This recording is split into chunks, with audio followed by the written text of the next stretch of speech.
Assalamualaikum warahmatullahi wabarakatuh. Kami dari kelompok 4 yang mempresentasikan bukti kebenaran dan relevansi ajaran Islam. Sebelum itu saya akan memperkenalkan nama-nama kelompok saya. Yang pertama ada Irma Sari Bulungan, yang kedua saya sendiri yaitu Sarah Aprilia, dan yang ketiga ada Syahrul Arifin Arda. Argumentasi kebenaran Islam. Menurut Profesor Syed Naqib Al-Atas, mengataskan sumber dan kriteria kebenaran dalam pandangan Islam terbagi menjadi dua sebagian besar, yaitu bersifat relatif dan bersifat absolut atau positif. Yang termasuk sumber pengetahuan relatif adalah indera persepsi. Sumber yang absolut tiada lain Al-Quran dan Sunnah. Lalu, ilmuwan Michael William mengenalkan 5 teori kebenaran dalam ilmu, yaitu 1. Kebenaran koherensi, 2. Kebenaran korespondensi, 3. Kebenaran performatif, 4. Kebenaran pragmatik, 5. Kebenaran proporsi.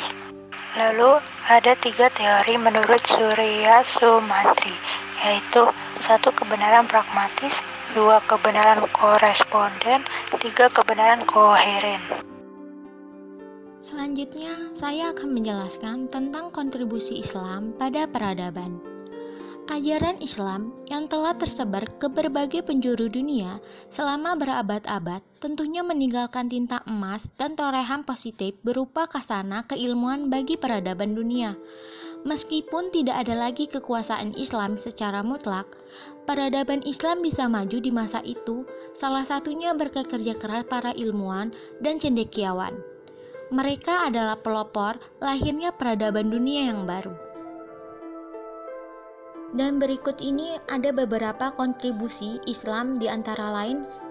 Yang pertama, karya-karya ilmuwan muslim dalam bidang filsafat dan sains yang dialih bahasakan ke bahasa barat.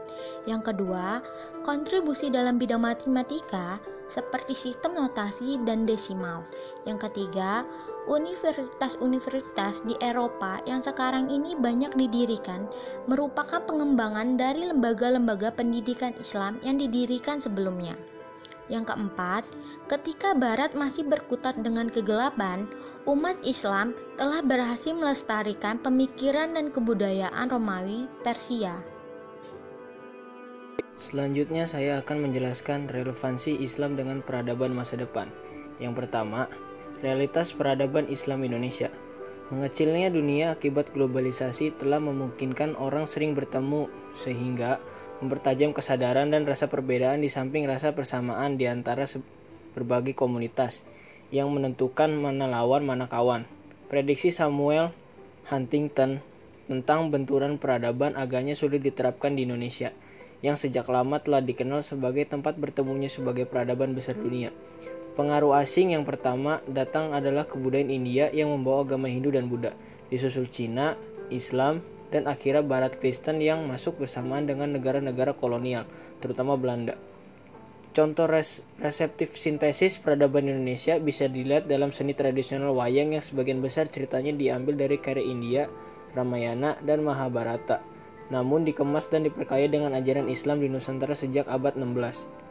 Yang kedua, ada globalisasi dalam perspektif. Dunia muslim pada abad ke-21 memasuki pertempuran dari kekuatan-kekuatan globalisasi. Pernyataannya adalah apakah akan menjadi lebih baik atau buruk.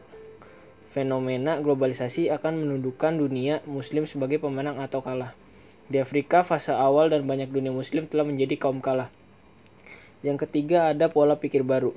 Mengingat tantangan globalisasi dan The New World Order atau Now, penting bahwa umat mengidentifikasi dan memprioritaskan pola pikir baru yang Muslim Indonesia harusnya memiliki jika mereka ingin bertahan melalui abad 21. Sekian dari kelompok 4. Bila ada kesalahan disengaja maupun tidak, mohon dimaafkan dan dikoreksi.